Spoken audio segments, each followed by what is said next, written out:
predtým nie je ešte veľa ľudí na pláži.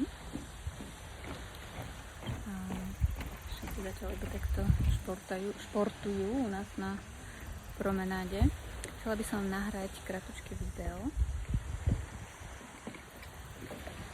ohľadom energie a nedostatku energie. Pretože pokiaľ vy máte málo energie, necítite sa dobre, samozrejme, hej? Je tam únava a neviete, ako si doplniť, okrem tých fyzických činností, čo sú všeobecne známe, že je potrebné zmeniť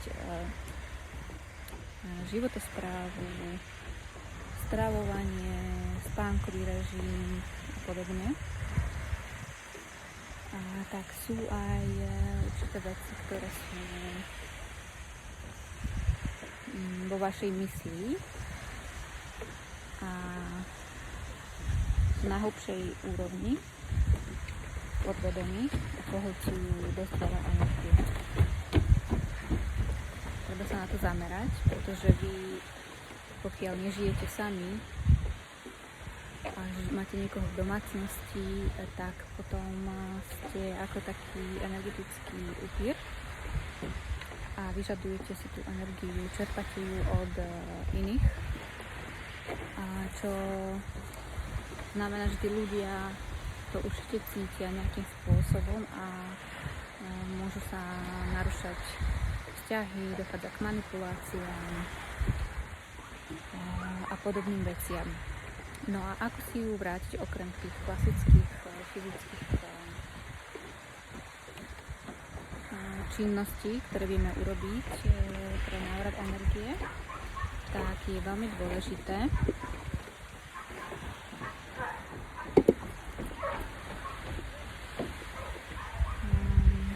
prehodnotiť, že koľko máte v hlave, lebo beží nám to na pozadí, ako na takom počítači, neustále dookola sa to tam točí, koľko máte neukončených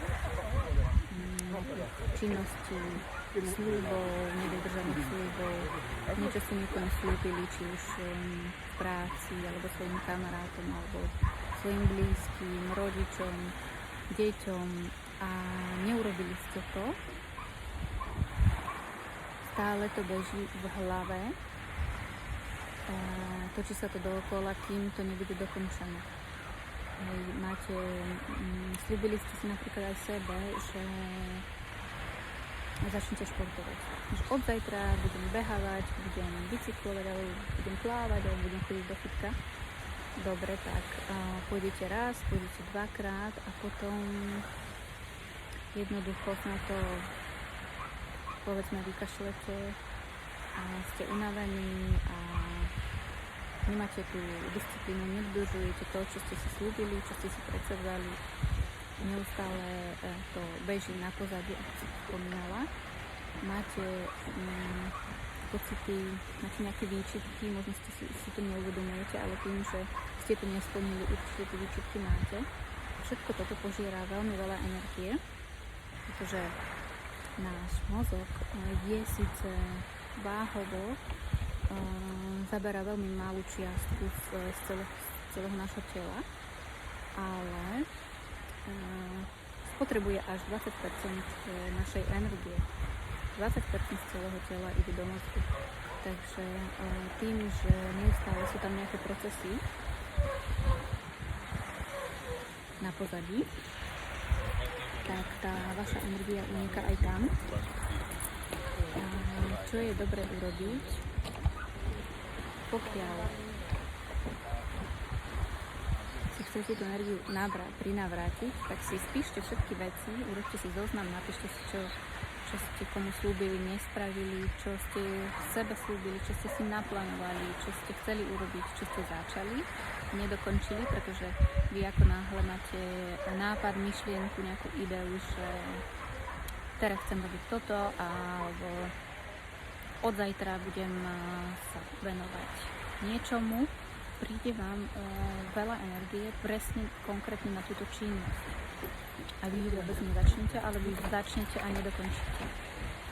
Čo sa udeje? Tá energia jednoducho sa stráca a nebola využitá na to, na čo bola prijatá. Stráca sa a vy sa cítite unavení, vyčerpaní, že sa vám nechce a ďalšie príznaky nebudem menovať, to určite poznáte. Takže už keď niečo som slúbil, treba aj konať. Pokiaľ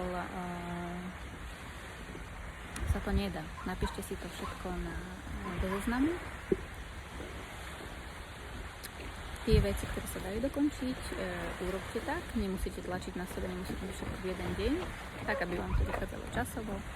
Tie veci, ktoré sa nedajú z nejakého dôvodu dokončiť, tak ich vyškrtnite, že jednoducho dán, hej, toto nebudem robiť a nepotrebujem, aby sa mi to točilo v hlave. To, že veľmi pomôže, že vy to vyškrtnete a jednoducho na to už nemyslíte.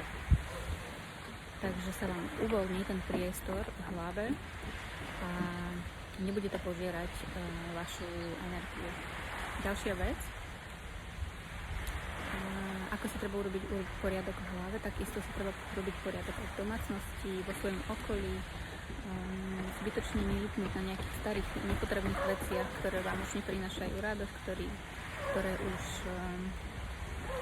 nie sú nejako, už to majú odžité, jednoducho sú staré, prekladáte to z miesta na miesto, zapadajú prachom, sú to opotrebované veci, oblečenie, ktoré si už nikde nedáte, ale stále ho obkladáte, že raz sa mi možno zíde a potom zistíte, že 5 rokov si to nemali na sebe, alebo 7 a zaberá to priestor. A takisto náš mozog sa sústreďuje, nie že sa sústreďuje, vníma všetko okolo nás, sústreďujú sa iba na to, na čo my mu dáme ako pokyn, že buď na negatívne veci, pozitívne, alebo to, čo chceme, ale vníma úplne všetko, takže tá energia ide aj tam, vaša energia, na tie nepotrebné veci, ktoré máte doma, roztrhané, pokazené, rozbité. Takže buď sa toho zbavíte, usuniete niekomu, komu sa to zíde, alebo to vyhodíte, uvoľní sa vám priestor, budete sa lepšie cítiť, budete viacej takí svieži a prídu nové myšlienky, nové nápady. A posledná vec, ešte je dobré si sledovať to, čo vlastne púšťate, aký obsah do svojej hlavy, aké máte myšlienky následne, pretože to, čo prijímame, to vlastne sa nám točí na pozadí a vytvára sa taký chaos, hej, čiže či pozeráte, alebo čítate, alebo rozprávate sa s niekým o niečom, čo vás posúva ďalej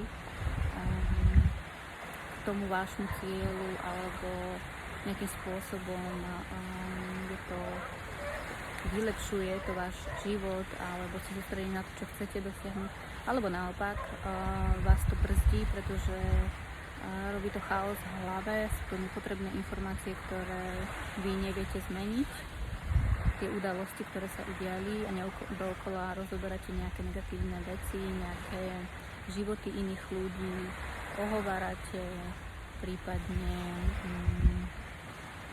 pozeráte